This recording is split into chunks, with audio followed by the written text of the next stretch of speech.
নমস্কাৰ এই মুহূৰ্তত আহি পৰিছে ৰাতিপুৱাৰ কেইবাটাও বিগ ব্ৰেকিং নিউজ। আজি হৈছে 23 ছেপ্টেম্বৰ। ৰাজ্যৰ প্ৰতিগৰাকী মহিলা একাউণ্টত দুৰ্গা পূজাৰ পূৰ্বে 7টা আঁচনি টকা প্ৰদান কৰিব। এই মাত্ৰ অসমৰ মুখ্যমন্ত্ৰী ডক্টৰ হিমন্ত বিশ্ব শৰ্মাই সংবাদমেলযোগে বৃহৎ মন্তব্য কৰিছে। অৰুণোদয়ৰ প্ৰতিজন হিতাধিকাৰীৰ বেংক একাউণ্টত 1250 টকাকৈ প্ৰদান কৰা হ'ব। যদি আপুনি অৰুণোদয় 3.0 হিতাধিকাৰী তেনে ক্ষেত্ৰত আপোনাৰ একাউণ্টত 1250 টকা প্ৰদান কৰা হৈছে। লগতে লাখ লাখ মহিলা গোটৰ একাউণ্টত চৰকাৰে প্ৰদান কৰিব 10,000 টকা। 25, 26, 27 আৰু 28 তাৰিখত চৰকাৰে মহিলাৰ একাউণ্টত 10,000 টকা পুনৰ প্ৰদান কৰিব। লগতে লাখ লাখ ৰেচন কাৰ্ডৰ হিতাধিকাৰীৰ বাবে ডাঙৰ খবৰ। 1 অক্টোবৰৰ পৰা দেশত সলনি হ'ব কেইবাটাও নতুন নিয়ম। লগতে কেইবাটাও ৰাজনৈতিক খবৰৰ লগতে অৰাজনৈতিক খবৰ যুগুত কৰা হৈছে আজিৰ দিনটোত। গোটেই অসম তথা ভাৰতৰ বিভিন্ন প্ৰান্তৰ পৰা যুগুত হৈছে কেইবাটাও ডাঙৰ খবৰ। এনেবোৰ খবৰ নিতৌ পাই থাকিবলৈ চেনেলটি ছাবস্ক্ৰাইব কৰি ভিডিঅ'টো এটা লাইক কৰিবলৈ নাপাহৰিব। আজিৰ আমাৰ প্ৰথম খুব এক গুৰুত্বপূৰ্ণ খবৰ হৈছে অসমবাসীৰ বাবে এটা ডাঙৰ খবৰ। অৰুণোদয় হিতাধিকাৰীৰ বাবে ডাঙৰ খবৰ আহি পৰিছে। আপোনাৰ একাউণ্টত 1 টকা সোমাইছে নেকি? এতিয়াই পৰীক্ষা কৰক আপোনাৰ বেংক একাউণ্ট। ঘৰতে বহি এতিয়া আপুনি লাভ কৰিব অৰুণোদয় আঁচনিৰ সুবিধা। অসমৰ মুখ্যমন্ত্ৰী ডক্টৰ হিমন্ত বিশ্ব শৰ্মাই যদি অৰুণোদয় 3.0 আপুনি আবেদন কৰিছিল তেনে ক্ষেত্ৰত আপোনাৰ একাউণ্টত 1 টকা এটা সোমাই দিছে। যদি আপুনি 1 টকাটো পোৱা নাই তেনে ক্ষেত্ৰত অৰুণোদয় 3.0 টকা আপোনাৰ একাউণ্টত আপুনি নাপাব। ঘৰে ঘৰে গৈ চৰকাৰী কৰিব ছাৰ্ভে। 40 লাখ পৰিয়ালে লাভ কৰিব এই সুবিধা। যদি আপুনি অৰুণোদয় আঁচনি পোৱা নাই তেনে ক্ষেত্ৰত এতিয়াই চেক কৰক, কিয়নো চৰকাৰে সকলোকে প্ৰদান কৰিব অৰুণোদয় আঁচনি। প্ৰত্যেক ঘৰৰ মানুহৰ ঘৰে ঘৰে গৈ দিয়া হ'ব এই আঁচনিৰ সুবিধা। অৰুণোদয়ৰ বাবে শীঘ্ৰে মুকলি কৰা হ'ব পৰ্টেল। মহিলাসকলে সকলো অভাৱ অভিযোগ দিব পাৰিব এই পৰ্টেলত। অসমৰ মুখ্যমন্ত্ৰী ডক্টৰ হিমন্ত বিশ্ব শৰ্মাই অৰুণোদয় আঁচনিক লৈ বৃহৎ মন্তব্য কৰিছে। 25 ছেপ্টেম্বৰৰ বাবে সাজু হওক অৰুণোদয়ৰ প্ৰতিজন হিতাধিকাৰীসকল, কিয়নো লাখ লাখ অৰুণোদয় হিতাধিকাৰী একাউণ্টত সোমাব চৰকাৰী ধন। 17 ছেপ্টেম্বৰত নোসোমাই অৰুণোদয় আঁচনিৰ 1250 টকা আৰু এইবাৰ অৰুণোদয় আঁচনিৰ ধন চৰকাৰে 25 ছেপ্টেম্বৰত ধাৰ্য কৰিছে। ৰাজ্য চৰকাৰৰ তৰফৰ পৰা কৰিলে ডাঙৰ ঘোষণা। ৰাজ্যৰ জনসংযোগ বিভাগে জাৰি কৰিছে জৰুৰী জাননী।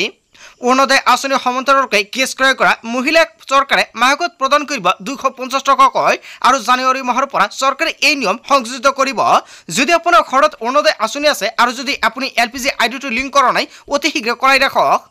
তাৰপিছত অসমবাসী ৰাজক জনাইছে আমাৰ পৰৱৰ্তী খুবেই গুৰুত্বপূৰ্ণ খবৰ। লগতে ডাঙৰ খবৰ, জিলাই জিলাই বিতৰণ হৈ আছে লাখপতি বাইদেউৰ 10,000 টকা। সাজু হওক টকা ল'বলৈ মহিলাসকল। 25 ছেপ্টেম্বৰত বিশ্বনাথৰ মহিলাই পাব 10,000 টকা। 26 ছেপ্টেম্বৰত জোনাৰ মহিলাই পাব 10,000 টকা। 27 ছেপ্টেম্বৰত তিনিচুকীয়াৰ মহিলাই পাব 10,000 টকা। অসমৰ মুখ্যমন্ত্ৰী ডক্টৰ হিমন্ত বিশ্ব শৰ্মাই নিজ হাতে প্ৰদান কৰিব 10,000 টকাৰ চেক। 28 ছেপ্টেম্বৰত ৰংহঙৰ মহিলাক প্ৰদান কৰা হ'ব 10,000 টকা। প্ৰত্যেকটো সমষ্টিত অসমৰ মুখ্যমন্ত্ৰী ডক্টৰ হিমন্ত বিশ্ব শৰ্মাই 10,000 টকাৰ চেক বিতৰণ কৰি আছে। আপোনাৰ সমষ্টিত আপুনি 10,000 টকাৰ চেক পাইছে নে নাই? যদি আপুনি পোৱা নাই কমেণ্ট কৰি জনাই দিয়ক। লগতে অক্টোবৰ মাহত চৰকাৰে আকৌ নতুন সমষ্টিত প্ৰদান কৰিব 10,000 টকা। নতুন তালিকা অনুযায়ী প্ৰত্যেকটো সমষ্টিত চৰকাৰে 10,000 টকা প্ৰদান কৰিব। আপোনাৰ কোনটো সমষ্টি, যদি আপোনাৰ সমষ্টিত আপুনি 10,000 টকা পোৱা নাই তেনে ক্ষেত্ৰত কমেণ্ট কৰি জনাই দিয়ক। তাৰপিছত অসমবাসী ৰাজক জনাইছে আমাৰ পৰৱৰ্তী খুবেই গুৰুত্বপূৰ্ণ খবৰ। লগতে ডাঙৰ খবৰ, পুৱা 8 বজাৰ ভিতৰত জুবেন গাৰ্গৰ পাৰ্থিৱ শৰীৰ লৈ যোৱা হ'ব সোণাপুৰলৈ। পৰিয়ালৰ সকলো লোকৰ কাৰণে চৰকাৰে কৰিছে বিশেষ বাহনৰ ব্যৱস্থা। অন্য কোনো বাহনে কৰিব নোৱাৰিব প্ৰৱেশ। ৰাষ্ট্ৰীয় মৰ্যাদাৰে শেষ বিদায় দিয়া হ'ব জুবেন গাৰ্গক। 2 বজা পৰ্যন্ত ৰাষ্ট্ৰীয় ঘাইপথত চলিব নোৱাৰিব যান বাহন। কেইবাটাও নতুন নিয়ম বান্ধি দিছে। আজি আৰু কাইলৈ বন্ধ থাকিব সকলো সুৰাৰ বিপণী। হয় বন্ধু বান্ধৱীসকল, আজি বন্ধ থাকিব সকলো সুৰাৰ বিপণী। মেঘালয়ৰ চৰকাৰেও বন্ধ ৰাখিব সুৰাৰ বিপণী। বন্ধ থাকিব সকলো চৰকাৰী বেচৰকাৰী বিদ্যালয় মহাবিদ্যালয়। সকলো চৰকাৰী অনুষ্ঠান প্ৰতিষ্ঠানক জুবেন গাৰ্গক স্মৰণ কৰিব আহ্বান জনাইছে মুখ্যমন্ত্ৰী ডক্টৰ হিমন্ত বিশ্ব শৰ্মাই। জুবেন গাৰ্গৰ 13 দিনীয়া শ্ৰদ্ধা সম্পন্ন কৰা হ'ব যোৰহাটত। উপস্থিত থাকিব পৰিয়ালৰ সকলো লোক। জুবেন গাৰ্গৰ সমাধি ক্ষেত্ৰৰ চাৰিওপাশে দিয়া হ'ব বাউণ্ডেৰী। শীঘ্ৰে সমাধি ক্ষেত্ৰত বনোৱা হ'ব সোণাপুৰত। সমান্তৰালকৈ যোৰহাটতো সমাধি ক্ষেত্ৰৰ কাম আৰম্ভ হ'ব। 13 দিনৰ দিনাই যোৰহাটলৈ লৈ যোৱা হ'ব জুবেন গাৰ্গৰ চিতাবম্ব। সোণাপুৰৰ সমান্তৰালকৈ যোৰহাটতো হ'ব সমাধি ক্ষেত্ৰ। চিৰকাললৈকে মনত ৰাখিব পৰাকৈ জুবেন গাৰ্গক দিয়া হ'ব বিদায়।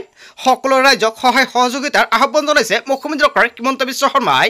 কোনো লোক ইচ্ছাকৃতভাৱে বিশৃংখলতাৰ সৃষ্টি কৰিলেই চৰকাৰে ল'ব ব্যৱস্থা। জুবেনৰ শ্ৰদ্ধাঞ্জলি অনুষ্ঠানৰ পৰা শেষকৃতলৈকে সকলো অনুষ্ঠানলৈ সকলো ব্যৱস্থা গ্ৰহণ কৰা হৈছে। জুবেনৰ অনুগামীসকলৰ পৰাও লোৱা হ'ব পৰামৰ্শ। ৰাইজৰ পৰা কথা আহিলে গ্ৰহণ কৰা হ'ব সিদ্ধান্ত গাঁৱৰ ৰাইজে একেলগে শেষ শ্ৰদ্ধাঞ্জলি জনাওক চৰকাৰৰ LED স্ক্ৰীনৰ জৰিয়তে কৰা হ'ব জুবিনৰ শেষ কৃতিত্ব অনুষ্ঠানৰ লাইভ টেলিকাষ্ট DIPR সামাজিক অনুষ্ঠানত LED স্ক্ৰীনত লগৰ ব্যৱস্থা গ্ৰহণ কৰাৰ দিয়া হৈছে নিৰ্দেশনা জুবিনৰ নৰেশ্বৰ দেশৰ লগতে কালিয়ে আহিছিল সন্দীপন গাৰ্গ আৰু চৰকাৰী অনুমতি লৈ সন্দীপন গাৰ্গে গৈছিল নে ছিংগাপুৰলৈ জুবিনৰ শেষ কৃতিত্ব অনুষ্ঠানৰ পিছতে সেই বিষয়ে কৰা হ'ব তদন্ত আটাইতকেইখন জিলাৰ ডিচিকো সামাজিক স্থানত LED স্ক্ৰীন লগৰ নিৰ্দেশনা জাৰি কৰা হৈছে পুৱা 7:30 মানতে শেষ কৃতিত্ব কৰাৰ পৰিকল্পনা চৰকাৰৰ ৰাজ্যৰ সমস্যা নোহোৱাকৈ পুৱা সোনকালে শেষ কৃতিত্ব সম্পন্ন কৰাৰ বাবে চেষ্টা কৰিব চৰকাৰে তাৰ পিছত অসমবাসী ৰাজ্যক জনসমৰ পৰৱৰ্তী খুবেই গুৰুত্বপূৰ্ণ খবৰ লগতে ডাঙৰ খবৰ জুবিন গাৰ্গৰ মেনেজাৰৰ সিদ্ধাৰ্থ শৰ্মাক লৈ অজয় ফুকনৰ বিস্ফোৰক মন্তব্য জুবিন গাৰ্গক বৰবাদ কৰাৰ মানুহজন হৈছে সিদ্ধাৰ্থ শৰ্মা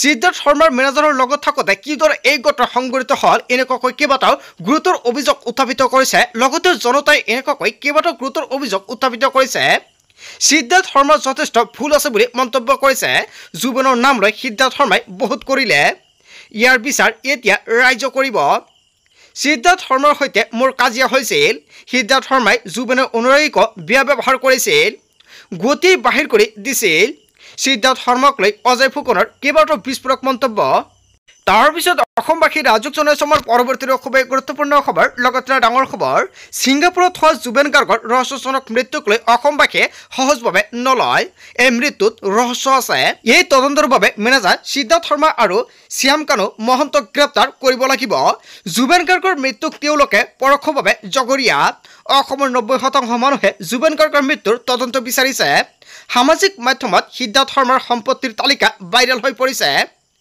এই অগাধ সম্পত্তি কিদৰে আহৰণ কৰিলে সিদ্ধাৰ্থ শৰ্মাৰ আয় উচ্চ কি সিদ্ধাৰ্থ শৰ্মাৰ ব্যৱসায় কি সিদ্ধাৰ্থ শৰ্মাই এই সম্পত্তি ক'ৰ পৰা উপাৰ্জন কৰিলে সিদ্ধাৰ্থ শৰ্মাৰ ওপৰত চৰকাৰে ব্যৱস্থা নলয় যুৱ ছাত্ৰ পৰীক্ষাতে নিজকৈ ব্যৱস্থা ল'ব শ্যাম কানু মহন্ত লগতে সিদ্ধাৰ্থ শৰ্মাৰ লগতে যিসকল নাম ওলাইছে তেওঁলোক শীঘ্ৰে গ্ৰেপ্তাৰ কৰক এই ঘটনা যেহেতু বৰ্হিৰাষ্ট্ৰত হৈছে গতিকে CID নহয় CBIৰ জৰিয়তে হ'ব লাগে তদন্ত নৰ্থ ইষ্ট ফেষ্টিভেলৰ নামত বৰ্হিৰাষ্ট্ৰত ব্যৱসায় কৰা সকলে জুবিন গাৰ্গক ব্যৱহাৰ কৰি আহিছিল নেকি এই সমগ্ৰ ঘটনা তদন্ত হ'ব লাগিব যদিহে চৰকাৰে তদন্ত নকৰে তেন্তে অসম যুৱ ছাত্ৰ পৰিষদে ইয়াৰ বিৰুদ্ধে ব্যৱস্থা গ্ৰহণ কৰিব এই দাবী কৰিছে বজালী AGYCP হয় বন্ধুবান্ধৱীসকল AGYCP তৰফৰ পৰা যিকেইটা মন্তব্য কৰা হৈছে জনতাই কি ক'ব যদি জনতাৰ কিবা মন্তব্য কৰিব লগা থাকে আপোনালোকৰ মন্তব্য নিশ্চয় কমেণ্ট কৰি জনাই দিব লগতে আজিৰ ভিডিঅ'টো সকলোৱে বেছিকৈ শ্বেয়াৰ কৰি দিব তাৰ পিছত অসমবাসী ৰাজ্যক জনসমৰ পৰৱৰ্তী খুবেই গুৰুত্বপূৰ্ণ খবৰ লগতে ডাঙৰ খবৰ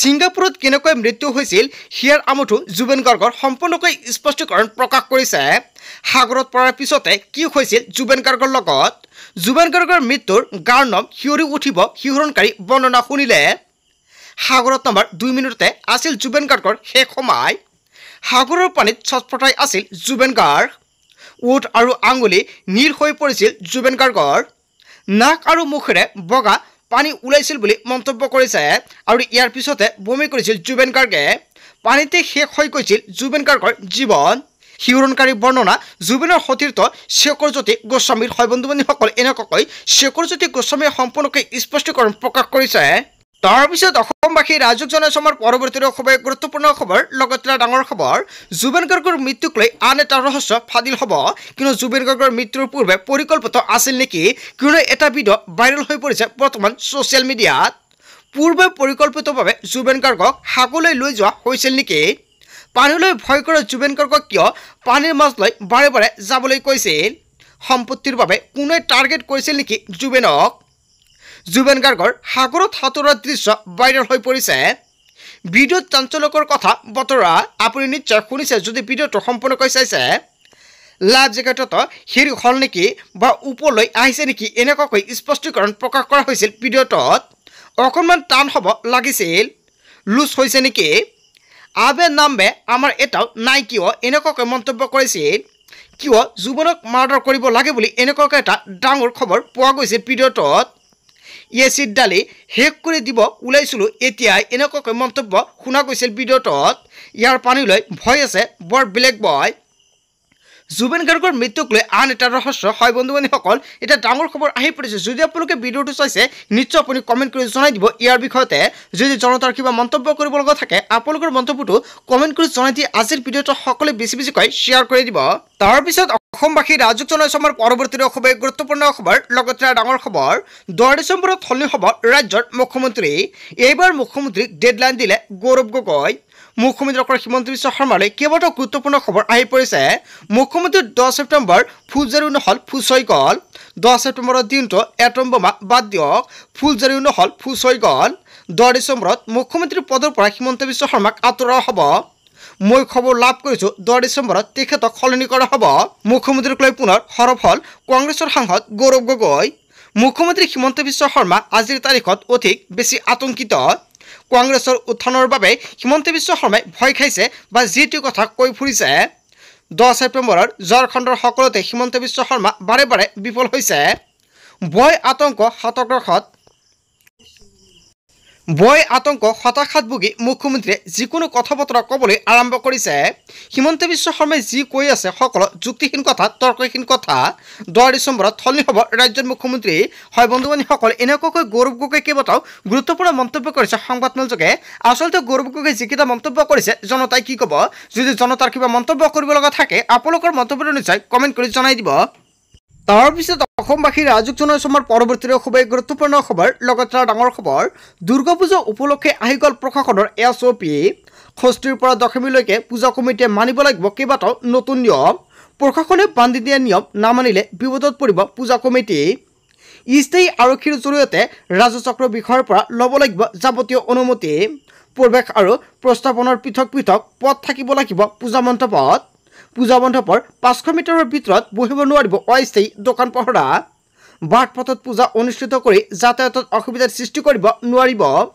বিদ্যুতৰ বিকল্প ব্যৱস্থা CCTV কেমেৰাৰ সুব্যৱস্থা থাকিব লাগিব পূজা মণ্ডপত নিশা 10 বজাৰ পিছত উচ্চ শব্দত মাইক বজাত নিষেধাজ্ঞা জাৰি কৰা হৈছে নিশা 11 বজাৰ পিছত ভক্তৰ বাবে পূজা মণ্ডপৰ মূল প্ৰৱেশদ্বাৰ বন্ধ থাকিব লাগিব বিজয় দশমীৰ দিনা গাঁতসমূহত নিয়োজিত কৰিব লাগিব কমেও 25 জন স্বেচ্ছাসেৱক আগন্তুক দুৰ্গা পূজা উপলক্ষে হুজাই জিলা প্ৰশাসনৰ এই কঠোৰ নিৰ্দেশনা জাৰি কৰিছে দুৰ্গা পূজা উপলক্ষে আহি গ'ল প্ৰশাসনৰ SOP বন্ধু বান্ধৱীসকল গোটেই অসম তথা ভাৰতৰ বিভিন্ন প্ৰান্তৰ পৰা যুগুত হৈছে কেইবাটাও ডাঙৰ খবৰ এনেবোৰ খবৰ নিতৌ পাই থাকিবলৈ চেনেলটো ছাবস্ক্ৰাইব কৰি ভিডিঅ'টো এটা লাইক কৰিবলৈ নাপাহৰিব সো থ্যাংক ইউ ফৰ ৱাচিং ফুল ভিডিঅ'